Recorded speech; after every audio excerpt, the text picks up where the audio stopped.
السلام علیکم، امید ہے کہ آپ سب خیریت سے ہوں گے۔ آج ہم جس میڈیسن کا ریویو کرنے والے ہیں اس کا نام ہے ایگزول جیل۔ ایگزول جیل جو ہے اس کا جو سالٹ ہوتا ہے کلینڈامائسن اس کا سالٹ ہوتا ہے۔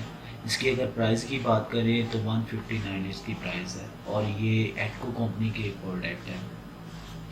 ایٹکو کمپنی کی مختلف اسکن کی پروڈکٹ ہے، جو ہے اسکیب فری ہو گیا، اسکیبین لوشن ہو گیا، یہ اس میں جو ہے ایٹکو کمپنی کی پروڈکٹ ہے۔ اسی طرح یہ بھی ایک ایٹکو کمپنی کی پروڈکٹ ہے کلینڈامائسن۔ ایگزول جیل کافی مشہور قسم کی ایک جیل ہے۔ اس کا جو یوز ہے، اس کا یوز کیا ہوتا ہے؟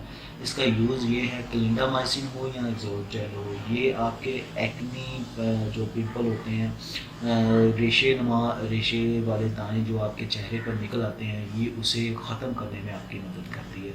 ٹھیک ہے، کلینڈامائسن ہو یا ایگزول جیل ہو، کلینڈامائسن میں کوئی بھی سالٹ میں کوئی بھی جیل ہو تو یہ آپ کے جو ہے چہرے پہ ریشے کے جو ہے دانے وغیرہ ہونے شروع ہو جاتے ہیں، یہ اسے ریموو کرنے میں مدد کرتی ہے۔ پمپل وغیرہ آپ کے ریموو کرنے میں آپ کی مدد کرتی ہے۔ ٹھیک ہے، اگر اس کی ڈوسز کی بات کریں تو ایک جو ہے صبح و شام میں آپ اس کو تھوڑا تھوڑا اپنے پمپل پہ، اپنے دانوں پہ استعمال کر سکتے ہیں۔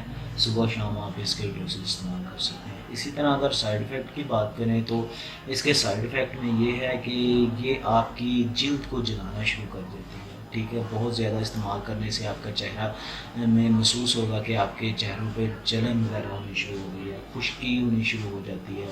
ٹھیک ہے، چہرے پہ لالی وغیرہ لال سرخ جو ہے چہرہ ہونا شروع ہو جاتا ہے۔ ٹھیک ہے، خشکی کی وجہ سے پھٹنا شروع ہو جاتا ہے چہرہ کی اسکن جو وہ پھٹنا شروع ہو جاتی ہے، سوجن وغیرہ ہو جاتی ہے۔ یہ اس کے سائیڈ افیکٹ میں شامل ہے۔ امید ہے آپ کو میں نے اس کے ڈوزز، سائیڈ افیکٹ اور یوزز بتا دیے۔ امید ہے آپ کو آپ کو ویڈیو پسند آئے گی۔